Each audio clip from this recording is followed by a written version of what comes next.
Bonjour, bonsoir mesdames et messieurs. Selon votre disposition géographique à travers le monde, nous sommes heureux de vous accueillir dans ce double plateau de la radio et la télévision nationale pour un exercice démocratique. Il s'agit de passage des membres du gouvernement dans l'émission intitulée Parole au gouvernement, qui est une tribune ouverte qui offre l'opportunité à chaque membre du gouvernement, chacun en ce qui le concerne, de dresser le bilan mi-parcours des réalisations à l'actif du président de la République, chef de l'État, notamment pour le 3e anniversaire marquant l'accession à la magistrature suprême de l'État de son Excellence, professeur Faustin Archange Touadéra. Pour ce 3e numéro, nous recevons aujourd'hui sur ce double plateau de la radio et la télévision nationale son Excellence, Monsieur le ministre en charge du secrétariat général du gouvernement, Monsieur Ernest Mada. Nous serons naturellement deux pour mener cette entrevue en exclusivité avec le membre du gouvernement. Je suis Estelle Karine Mazumoko, je suis journaliste et rédacteur en chef à la direction des informations de Radio Centrafrique. Et moi-même, bienvenue Bissayo, directeur des informations à la chaîne de l'Unité nationale, présentateur de grandes éditions. Monsieur le ministre, merci d'être avec nous sur ce plateau. Merci, c'est moi qui vous remercie pour l'accueil à la télévision et à la radio centrafricaine. Alors, le département que vous gérez est une colonne vertébrale du gouvernement puisque vous êtes censé rapporter toutes les actions menées par le gouvernement de façon hebdomadaire. Alors, dites-nous, pouvez-nous nous situer exactement sur l'organisation et le fonctionnement de cette institution publique dont vous avez la charge? Je vous remercie une fois de plus pour cette occasion au travers de la parole au gouvernement que vous donnez au ministre chargé du secrétariat général du gouvernement et des relations avec les institutions de la République, de pouvoir entretenir l'opinion, nos compatriotes qui nous regardent, qui nous observent sur ce que nous faisons au travers de notre mission, de nos attributions au niveau du secrétariat général du gouvernement et des relations avec les institutions de la République.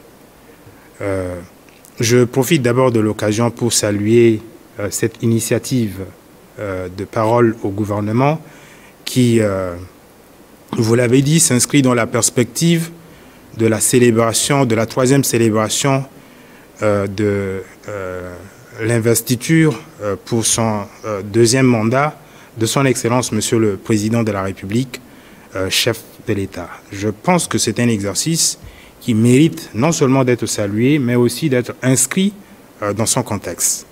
Le contexte particulier à notre sens, c'est que c'est la première fois que l'accession à la magistrature suprême de son Excellence, Monsieur le Président de la République, chef de l'État, sera célébrée le 30 mars prochain, depuis l'avènement de la 7e République, dont l'acte fondateur est la Constitution du 30 août 2023. Une constitution qui fait suite au référendum constitutionnel du 30 juillet 2023, référendum par lequel le peuple centrafricain, impulsé par un nouvel élan de souveraineté, a décidé donc de se doter d'une nouvelle constitution. Nous avons pensé que c'est un acte hautement important qui mérite d'être souligné à quelques jours donc, de la célébration, de la 3e célébration de l'investiture pour son 2e mandat de son Excellence, Monsieur le Président de la République, chef de l'État, d'autant plus qu'il s'agit d'un événement qui témoigne de l'ancrage démocratique dans notre pays au travers de sa transparence, sa crédibilité, son inclusivité, non seulement la promotion de la démocratie, de l'ancrage démocratique dans notre pays, mais également c'était une occasion de mesurer, d'apprécier les options politiques en cours d'exécution dans notre pays, mais aussi les options à caractère sécuritaire et budgétaire, puisque vous vous souviendrez que ce référendum s'est fait avec des ressources propres, mais également avec des moyens sécuritaires qui sont ceux qui se rapportent au déploiement de nos forces de défense et de sécurité. Et tout cela mérite d'être salué également en ce sens que cette étape démocratique très importante a permis de mettre en exergue, de promouvoir, de mettre en exergue des innovations très importantes au titre de l'encadrement des pouvoirs publics, mais également au titre des droits et libertés fondamentaux de la personne humaine, tel que cela apparaît dans cette nouvelle constitution. Je tenais donc faire un point particulier sur cette étape historique dans laquelle s'inscrit cet exercice très important impulsé au niveau du ministère de la Communication et des Médias par le porte-parole du gouvernement, dont nous voulons au passage saluer l'action. Le porte-parole du gouvernement qui était également ministre chargé du secrétariat général du gouvernement et des relations avec les institutions de la République. Cela étant, pour répondre à votre importante question, il faut dire d'abord du point de vue de l'organisation que le ministère dont nous avons la charge est une organisation qui est structurée, organisation et fonctionnement structuré autour de 3 textes. Vous avez d'abord le décret portant adoption du cadre organique de l'administration centrafricaine. Vous avez aussi le décret portant organisation et fonctionnement du ministère chargé du secrétariat général du gouvernement et des relations avec les institutions de la République. Et vous avez également l'arrêté du ministre portant organisation et fonctionnement des différents services au niveau du ministère chargé du secrétariat général du gouvernement et des relations avec les institutions de la République. Ces textes permettent de comprendre que le secrétariat général du gouvernement, au sens de l'organisation, est structuré d'abord autour d'un cabinet qui se compose d'une direction des ressources. Nous avons la direction de cabinet, vous avez la direction des ressources, des services de secrétariat, de communication, de protocole. Vous avez également le service qui s'occupe des ordres de mission. Vous avez les services qui s'occupent également, le service de l'attaché de cabinet du ministre. Et aussi, vous avez un service assuré par un huissier du Conseil des ministres. Le fonctionnement maintenant, c'est comme le fonctionnement de tous les départements ministériels, régi donc par le statut général de la fonction publique, avec la spécificité qu'au niveau du secrétariat général du gouvernement, vous avez, de par les attributions qui sont celles du secrétariat général du gouvernement, des services qui travaillent au-delà de certaines heures. Le service de délivrance des ordres de mission, par exemple, travaille 24 heures sur 24, 7 jours sur 7, pour répondre à des demandes et des instructions de délivrance des ordres de mission. Vous avez la direction des travaux du Conseil des ministres également qui travaille, qui a un agenda, qui a des horaires de travail qui sont adossés aux horaires de séance du Conseil des ministres. Quand le Conseil des ministres finit par exemple un peu tard, la direction des travaux des ordres de mission adapte également son agenda de travail en fonction de cela. Vous avez également la direction qui s'occupe des relations avec les institutions de la République, qui restent connectées avec l'Assemblée nationale, particulièrement des périodes de réunions plénières au niveau de l'Assemblée nationale qui nécessitent la présence constante du personnel du secrétariat général du gouvernement. Les attributions du ministre également procèdent bien évidemment des missions qui sont celles du secrétariat général du gouvernement. Essentiellement, on retiendra l'organisation de l'action gouvernementale sous l'autorité de Monsieur le Premier ministre, chef du gouvernement. Vous avez également le suivi et l'évaluation des activités du gouvernement, toujours sous l'autorité de Monsieur le Premier ministre. Vous avez l'étude, l'examen des projets de textes officiels. Vous avez la production, la publication du journal officiel et vous avez les relations avec les institutions de la République. On retiendra ça.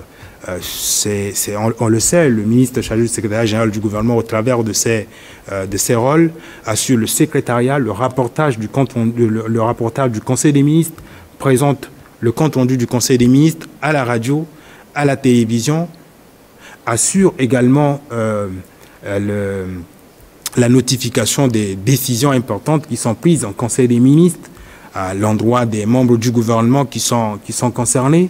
Nous assurons également donc le suivi et l'évaluation des décisions importantes.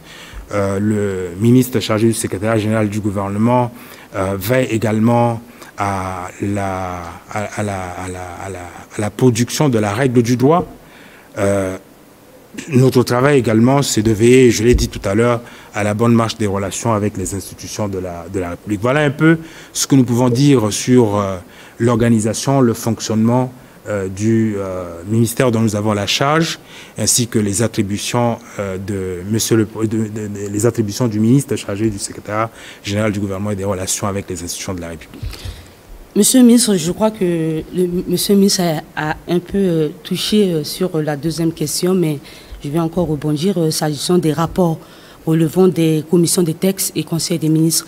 Alors, comment faites-vous pour les organiser et produire ces rapports? Très bien, c'est une question, une fois de plus, très importante. Je m'en vais vous dire d'abord que pour ce qui concerne la production l'étude, l'analyse de la production et la production des textes, des projets de textes officiels, que cela se centralise autour de la commission des textes. La commission des textes est régie par un texte officiel, par un décret qui met en place donc cette commission, qui est une commission multisectorielle. Il y a plusieurs départements ministériels qui travaillent au niveau de la commission des textes. Vous avez également le cabinet du Premier ministre qui est représenté au sein de ce comité très important qui planche donc sur les projets de textes officiels.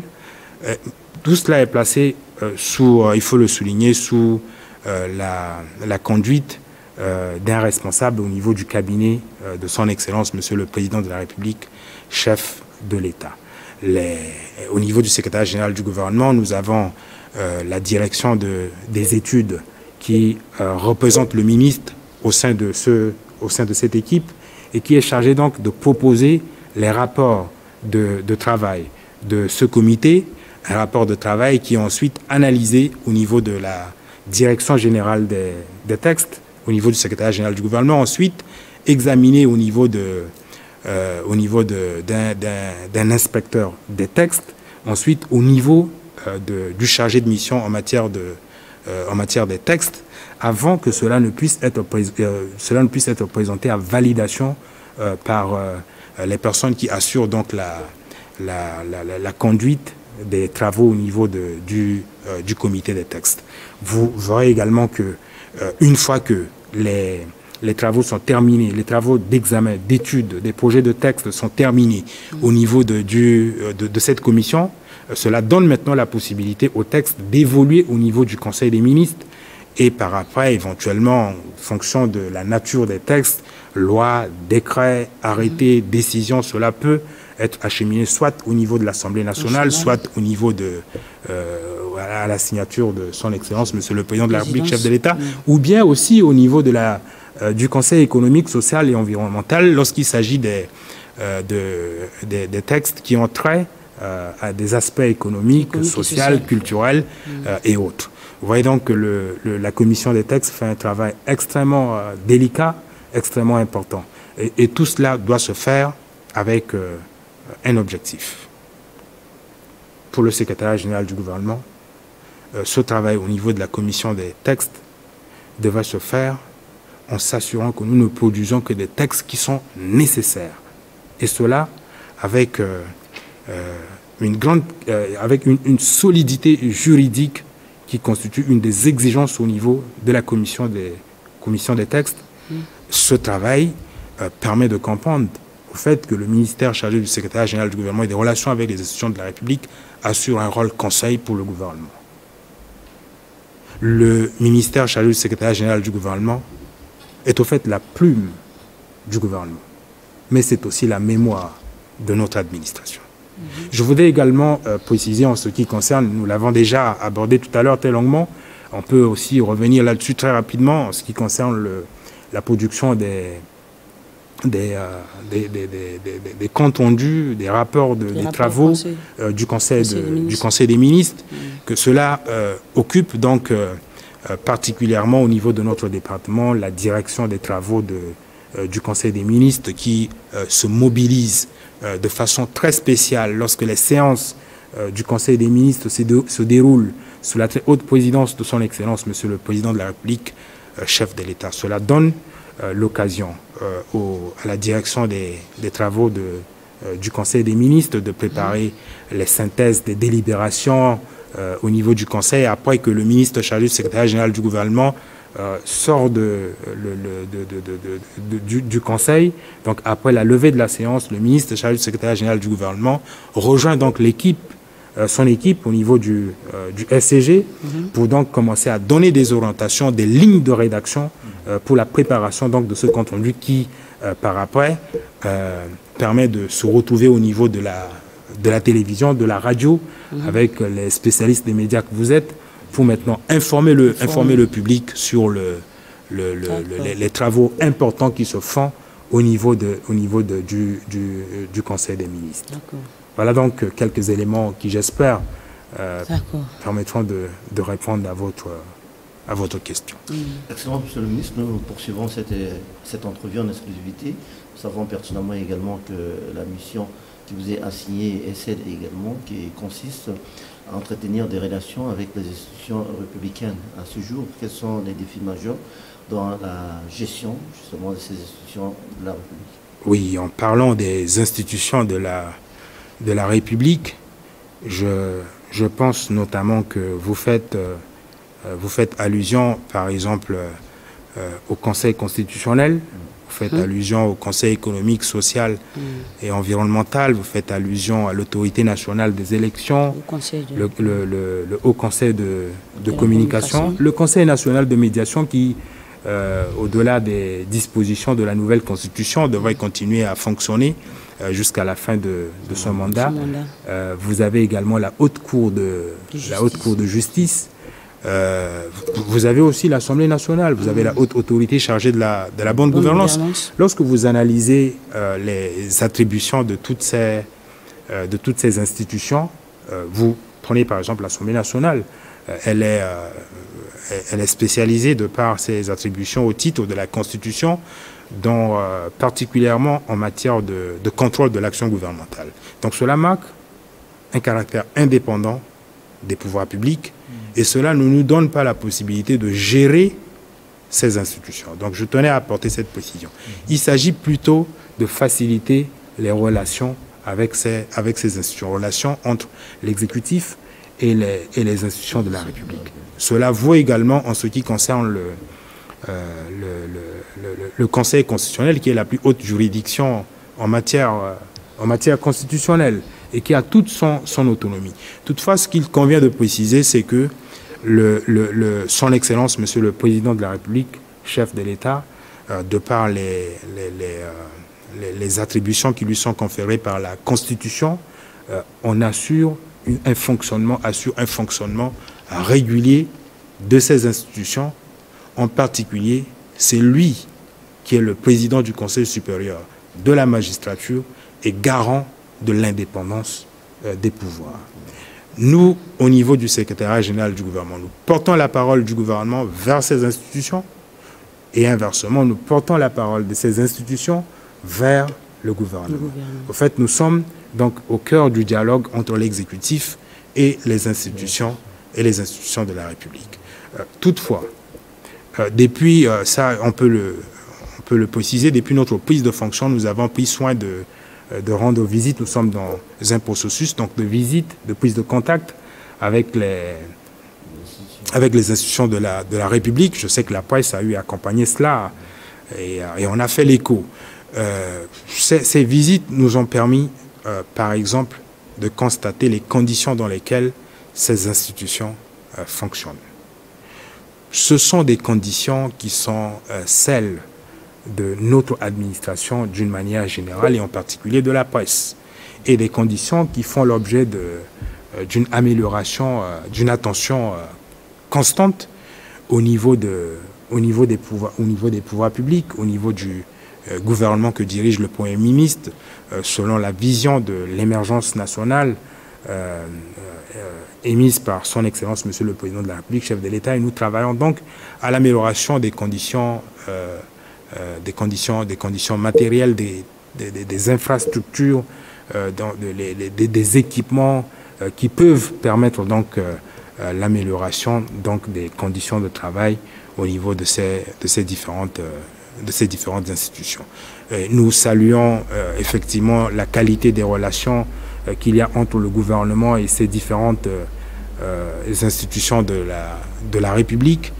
Et nous avons par exemple, chaque fois, je peux le préciser, chaque fois, comme c'est le cas actuellement, pendant la session ordinaire, la première session ordinaire en cours de l'Assemblée nationale, le ministre chargé du secrétariat général du gouvernement se rend tous les vendredis à la conférence des présidents au niveau de l'Assemblée nationale. C'est l'occasion donc de porter la parole du gouvernement aux élus de la nation en abordant les questions qui se rapportent à l'action gouvernementale, aux questions qui se rapportent à la situation sécuritaire, à la situation diplomatique, des questions qui se rapportent aux services sociaux, des grandes questions telles que le processus en cours d'élaboration du plan national de développement, le PND, des questions qui se rapportent donc au suivi de l'accord politique pour la paix et la réconciliation. Ce sont ce genre de travail que nous faisons donc avec les institutions de la République et particulièrement pour reprendre l'exemple des relations avec le Parlement. Nous suivons aussi, au travers de relations avec le Parlement, des projets de textes qui sont actuellement sur la table de l'Assemblée nationale. Vous vous souvenez, par exemple, que récemment, au cours de la session extraordinaire de l'Assemblée nationale qui s'est déroulée au tout début de l'année, il y a eu 8 projets de loi qui ont été déposés sur la table de l'Assemblée nationale par le gouvernement. Les travaux à ce moment-là ont permis donc d'adopter le projet de loi portant cadre organique du Conseil, cadre organique pour l'organisation et le fonctionnement du Conseil constitutionnel. Vous avez également la loi organique portant organisation et fonctionnement du Haut Conseil de la communication qui ont été adoptés par l'Assemblée nationale. Vous avez aussi le code, la loi portant code électoral. Vous avez aussi la loi sur la cybersécurité et la cybercriminalité qui ont été adoptées. Nous avons également pour l'espoir que d'autres projets de texte, d'autres projets de loi qui sont actuellement sur la table de l'Assemblée nationale pourraient être examinés, parmi lesquels vous avez la loi organique portant organisation et fonctionnement du Conseil économique, social et environnemental. Je pense qu'en tout début de semaine, nous aurons à défendre ce projet de loi au niveau de l'Assemblée nationale et aussi bien d'autres projets de texte dont nous suivons l'évolution dans le cadre des relations avec l'Assemblée nationale. Voilà donc en quelques mots ce que je peux dire au sujet des relations très importantes que le gouvernement mène au titre du dialogue avec l'Assemblée nationale et avec les autres institutions de la République. Poursuivons donc cet entretien, Monsieur le ministre. Qu'en est-il du journal officiel, quand on en parle beaucoup, à travers les différentes ondes et stations de la place, et cela également est diffusé à travers les différents médias. Pour l'instant, le public centrafricain est très méconnu du contenu de ce document stratégique. Alors, quelle est la mission assignée au journal officiel et quel est le contenu? Le journal officiel joue un rôle extrêmement important dans le dispositif, dans notre dispositif au niveau du secrétariat général du gouvernement. Que fait le journal officiel? Le journal officiel publie les textes officiels, c'est-à-dire les textes qui sont revêtus des sceaux de la République et portant la signature des autorités politiques et administratives de notre pays. Le journal officiel publie la règle de droit. Je l'ai mentionné un peu plus au cours de cet entretien. Et ce qu'il faut également noter concernant le journal officiel, ce qui est très important, qui mérite d'être noté, c'est que les textes les textes officiels dont nous parlons ici et qui sont publiés par le journal officiel, ce n'est pas n'importe quel texte. Ce sont les traités, les conventions, les lois, les décrets, les arrêtés qui sont pris et qui sont éventuellement promulgués par son Excellence, Monsieur le Président de la République, chef de l'État. Ce sont ces types de textes qui sont essentiellement l'objet des publications au niveau du journal officiel. Mais vous avez également d'autres annonces qui peuvent être qui peuvent faire l'objet de production, de publication au niveau du journal officiel. Vous avez, par exemple, certains rapports, certains comptes rendus des travaux du Conseil des ministres peuvent être publiés au journal officiel.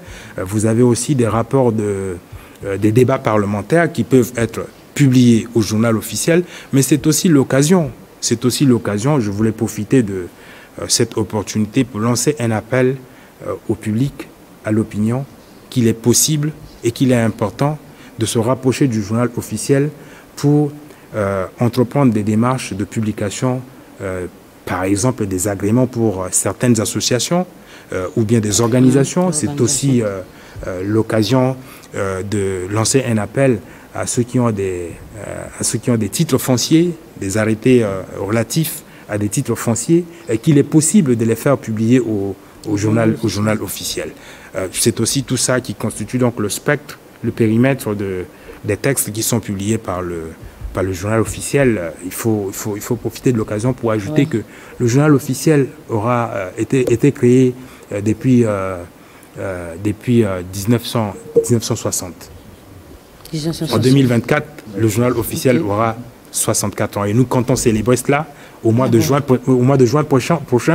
Plus précisément, le 20 juin, et à cette occasion, nous ferons une porte ouverte sur le journal officiel qui sera l'occasion, non seulement pour la presse, mais également pour le grand public, de savoir exactement ce que fait, en profondeur, ce que fait le journal officiel, qui aussi est un instrument de transparence, il faut le souligner, parce que publier les textes qui sont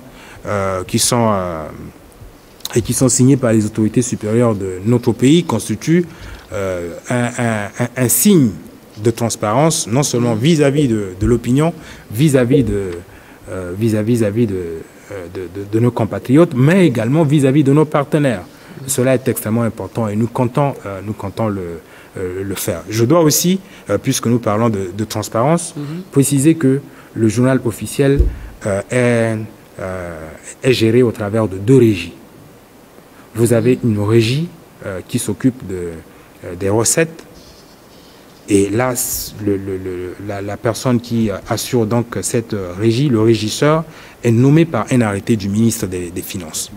Vous avez aussi une régie qui s'occupe des dépenses et dont le régisseur est nommé une fois de plus par le ministre des Finances, mais sur proposition du ministre chargé du secrétariat général du gouvernement et des relations avec les institutions de la République. Voilà un peu ce que nous pouvons dire concernant le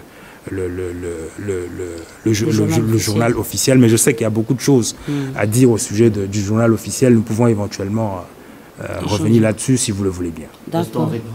Monsieur le ministre, avez-vous des projets pour créer des meilleures conditions de travail à vos cadres et agents de l'État? Bien sûr que oui. Cela, je sais que nous avons au début de notre prise de fonction, nous avons eu l'opportunité de sillonner les différents services du secrétariat général du gouvernement et des relations avec les institutions de la République. C'est un peu le constat qui se fait au niveau des différentes administrations d'une manière générale, mais c'est surtout le lieu de rappeler que des efforts importants sont en train d'être menés depuis 2016, en passant par 2021, pour l'amélioration des conditions de travail au sein de nos différentes administrations.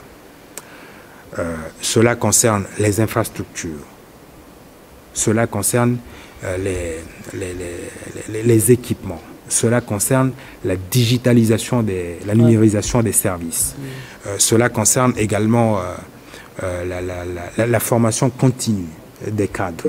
Et je pense qu'il y a pour ces défis qui sont en train d'être adressés de façon holistique au niveau de notre administration d'une manière générale. Il convient de noter qu'il y a des éléments de réponse extrêmement importants qui permettent de créer un cadre général approprié pour le développement des processus de réponse par rapport à ces différentes préoccupations.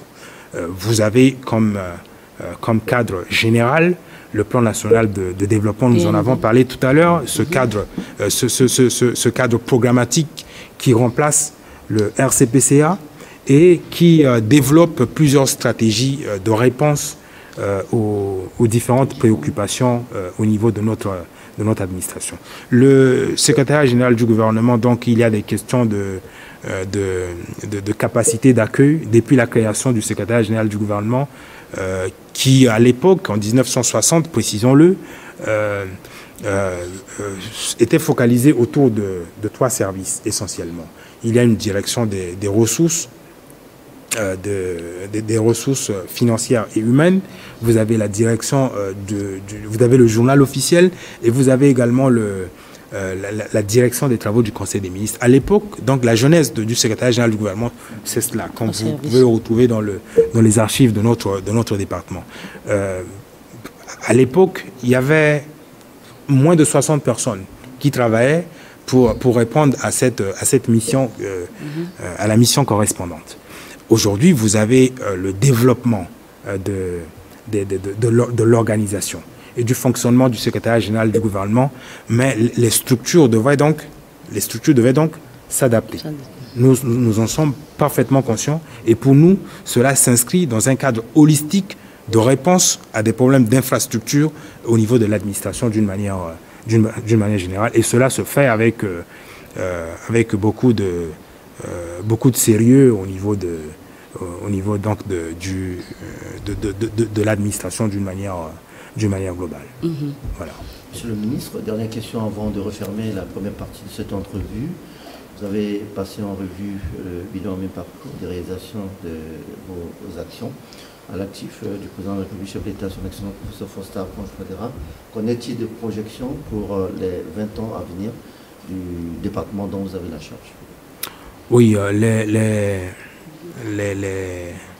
les réalisations, c'est vrai que nous n'avons pas eu le temps de pouvoir les énumérer de façon très importante.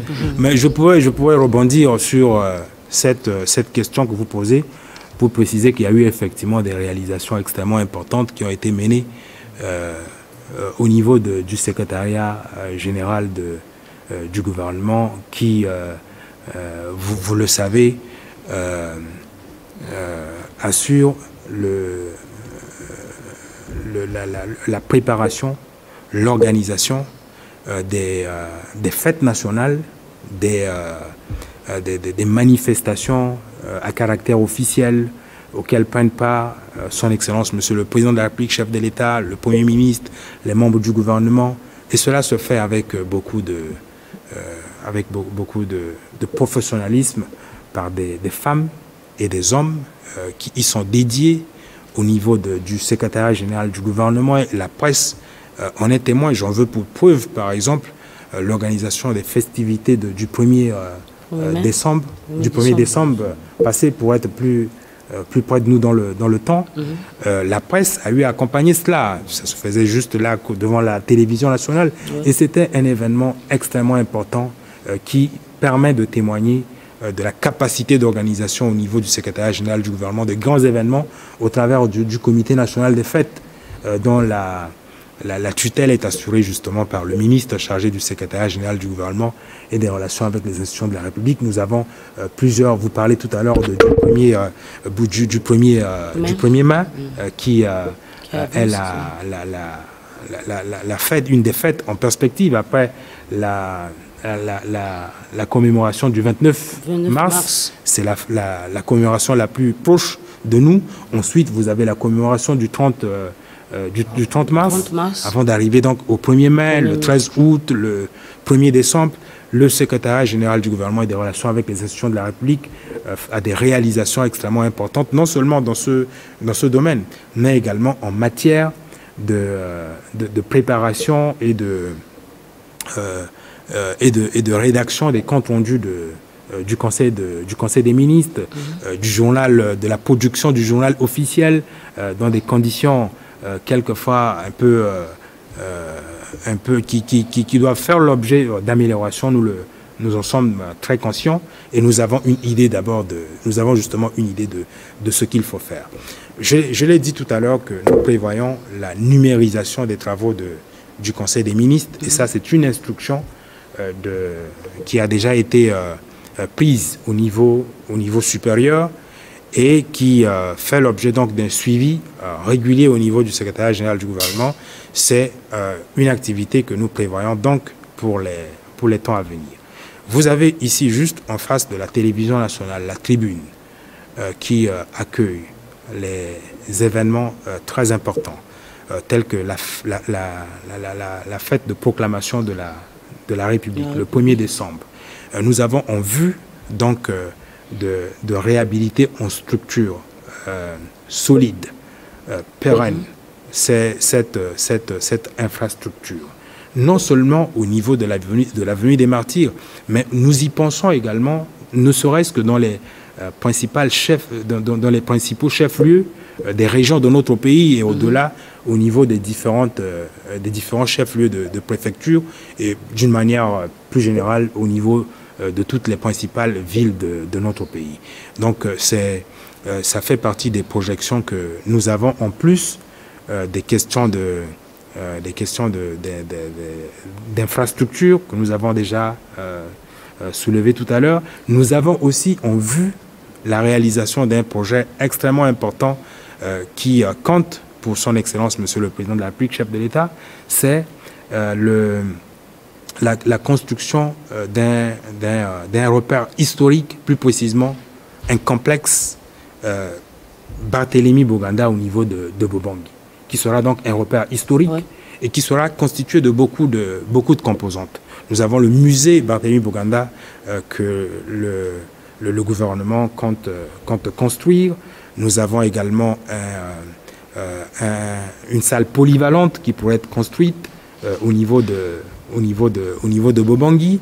Nous avons également un établissement hôtelier qui pourrait accueillir beaucoup d'événements au niveau de Bobangui.